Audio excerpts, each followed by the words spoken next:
Hello বন্ধুরা, আজ লাঞ্চে বানিয়েছিলাম ট্যাংরা মাছের তেল ঝাল।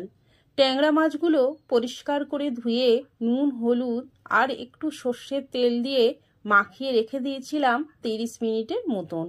আর মশলার জন্য নেব 2টি পেঁয়াজ বাটা, একটা টমেটো কুচি, 1 ইঞ্চি আদা, 1 চামচ গোটা জিরে আর 2টি শুকনো লঙ্কা দিয়ে এই মশলাটা মিক্সিতে পিষে নিয়েছি।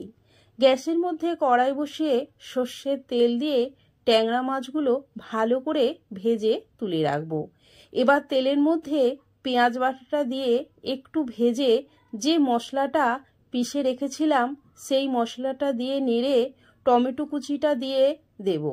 এদিকে একটা বাটিতে স্বাদ মতো নুন, হলুদ গুঁড়ো, লঙ্কা গুঁড়ো, একটু কাশ্মীরি লঙ্কা গুঁড়ো আর জল দিয়ে মশলাটা গুলে কড়াইয়ে দিয়ে ভালো করে সব মশলাটা কষিয়ে নিয়ে ট্যাংরা মাছগুলো দিয়ে মাছ আর মশলাটা একসাথে একটু কষিয়ে পরিমাণ মতন জল দিয়ে দেব।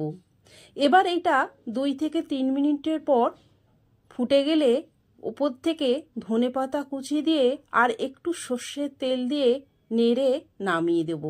তারপর একটা প্লেটে পরিবেশন করে দেব। এই ট্যাংরা মাছের তেল ঝালটা গরম ভাতে এত সুন্দর খেতে লাগে যে কি বলবো।